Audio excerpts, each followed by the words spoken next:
The summer drought has finally ended tomorrow. Tomorrow, September 1st, marks the beginning of one of the biggest falls of all time for video games. I'm just gonna cut right to the chase. These are my top 10 most anticipated games for this fall. It's going to be a good September, a good October, a good November, and a fantastic finish in December. Plus, there's a lot of games that still might come out in between then, so my list may change. Will these games be my top 10 of the year? Who knows? There's already been so many great games this year, like Axiom Verge. Oh my god. Alright, let's just jump right in right now. Okay, let's jump out first with my most number one anticipated game, and that's Metal Gear Solid V, The Phantom Pain. I have been waiting for this game for so long. I am a huge Metal Gear fan, as probably a lot of you know. I've been talking about this game for so much. Ground Zeroes was disappointing. I wanted more story to keep me over, you know, for a whole year. But the gameplay was good, and this is basically like a bigger version of Peace Walker. Again, one of my favorite PSP games of all time. This is a vision that Kojima has realized. I mean, all the political stuff aside, it's really, I'd love to see what, you know, went under the hood of this whole thing, but reviews seem to be good. My own website, Examiner, gave it a 5 out of 5. All the other big websites across the board, all 10 out of 10s and all that stuff, and I just can't wait. I just want to get my hands on it. Tomorrow, I'm gonna lock my doors and I don't know, just drink water or something that I don't have to consume and stop playing that game until I am done so I can avoid any kind of spoilers. Alright, with the big gun out of the way, what about Super Mario Maker? Now, I would rather play an actual Mario game, but this game has also been getting a lot of buzz. It's coming out 9/11, which is a little bit unfortunate. The Wii U hasn't had a game in a very long time. And the buzz seems positive. I do like that you can change the aesthetic to Super Mario 1, World 3, and then to a lesser extent, New Super Mario Bros. So I just kind of want to dink around with it, check out people's levels, and see just how the community grows. I love Little Big Planet, and they were definitely trying to emulate that kind of side-scrolling platformer vibe. And now we actually have it. And yeah, it'll be interesting to say the least. LEGO Dimensions is another thing that I'm kind of looking forward to. I love Disney Infinity. I like the whole aesthetic. I'm not really a fan of Skylanders, but I do like the whole Toys to Life thing. I like the collectability of like the amiibos, but not the extent. The whole thing with Legos is interesting. They have all these properties. They have Ghostbusters, Scooby-Doo, Doctor Who. They have all these properties. It's crazy. All these games that would not be getting a video game. Portal, it's just really cool, and it's just gonna mark up for a lot of value. That's what I'm like interested to see. As another Toys to Life game, is this gonna survive? How do they implement it? Is it gonna actually be like a good playing game? How big are these levels when you buy these packs? How does it all work? I'm just super curious, and I love Legos. The Lego games have been, you know, pretty good, but I'm looking forward to something more extremely polished, and I'm hoping that this is going to be that game. Alright, let's move into October. First up, Disgaea V, Alliance of Vengeance. Huge Disgaea fan. There's not much to say on it. You're getting the same thing every single time, except, you know, better polish, different kinds of gameplay elements, and this is the first one for the current gen systems, so I'm looking forward to that. And yeah, Disgaea V, what else is there to say? Crazy RPG. Yoshi's Woolly World launched in Europe, of all places, first in the summer, and the buzz seemed to be kind of middling on it. Despite that, I think it still looks like a good co-op game, very cute. I love Kirby's Epic Yarn, even though it was like extremely easy, but it was still fun to play with a friend. And I'm hoping that this one's gonna be the exact same thing. Plus, I like the amiibo support where you can turn Yoshi into random characters like Ness from Earthbound. That's pretty cool. If I had to rank these in any order, I think Fallout 4 would be number 2 next to Metal Gear, because I just love Fallout. The podcast, other things I've done for this thing, you've probably heard me scream Fallout before.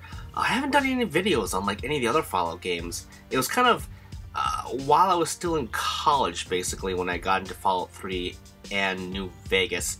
And I love to write about them, but I'm just too hyped for this game to even do it. But needless to say, I'm probably going to do a lot of videos. I'm definitely going to be writing a review.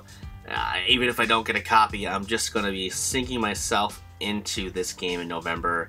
And I got to get through the other games before that so I can just hunker down and do Fallout for the rest of the year. It's gonna be awesome. I think it's gonna be hard though, because Star Wars Battlefront is coming out around the same time, and this is a game that I've been clamoring for so long. The last console game was Battlefront 2, and that was like 2005-ish? Something like that? I got my PSP for Renegade Squadron, and I love that game too. The other portable one was not as good, Elite Squadron, something like that. But the console one, there's been products that have been cancelled and teased over and over again, but this is going to be the one. It just looks so great, so polished.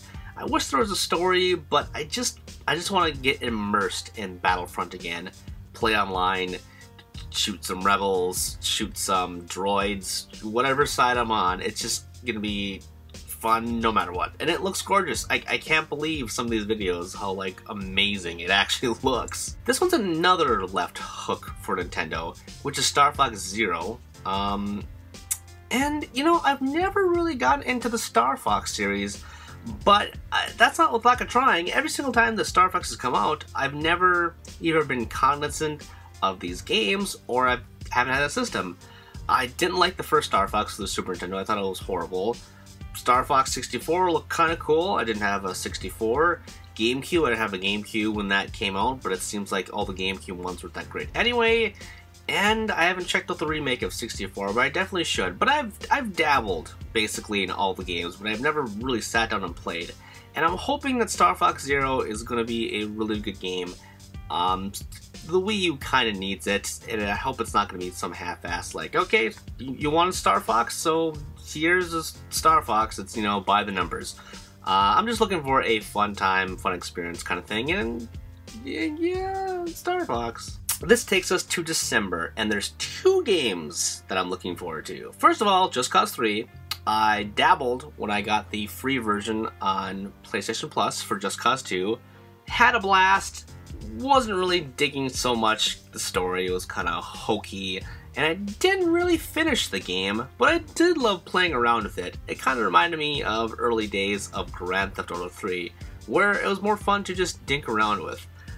This one, the toolset even looks more crazy and bombastic, and in a world where it's easier to capture game footage, I'm probably playing that a lot, just uploading random videos of me destroying stuff, though I'm never really that good in articulating action. I try to do my best, but either way, whether the story's good or not, or if I finish it, it's going to be a hell of a lot of fun to play. Lastly, we have Xenoblade Chronicles X.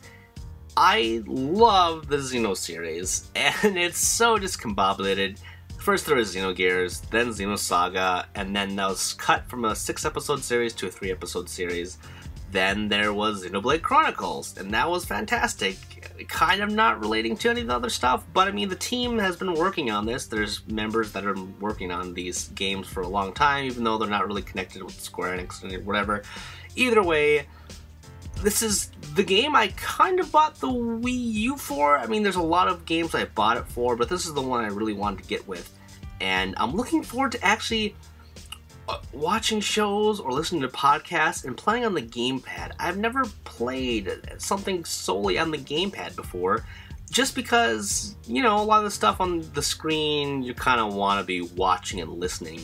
This one, since it's a huge RPG, I think it'll be very, very cool to just play it kind of randomly in between a series of random stuff. That's how I like to indulge myself in RPGs and doing the grind and stuff. And I just think it's going to be a very cool companion for the Wii U at the end of the year. So there you have it. Those are only 10 games in a sea of awesomeness that is coming out this fall. There's so much more. Persona 5 is supposed to be still coming out. Where's that going to come out? There's just so much that I want to cover, but I thought it'd be easier to consolidate into a top 10 list. Again, there's going to be so much more that I'm going to be writing about, that I'm going to be doing videos about. Doesn't mean the other games are not as good. Of course, all these games could suck terribly, and the games I didn't put on the list could actually be my game of the years. Who knows? Either way, again, the summer drought is over. Long live video games in the fall of 2015. Boom, ba-jack, boom, boom, ba-jack, boom, ba-jack, boom, boom, ba-jack, boom, ba-jack, boom, boom, ba-jack, boom, ba-jack, boom, boom, subscribe, boom, ba-jack, boom, boom, ba-jack, boom, ba-jack, boom, boom, ba-jack, boom, ba-jack, boom, boom, ba-jack, boom, ba-jack, boom, boom, subscribe.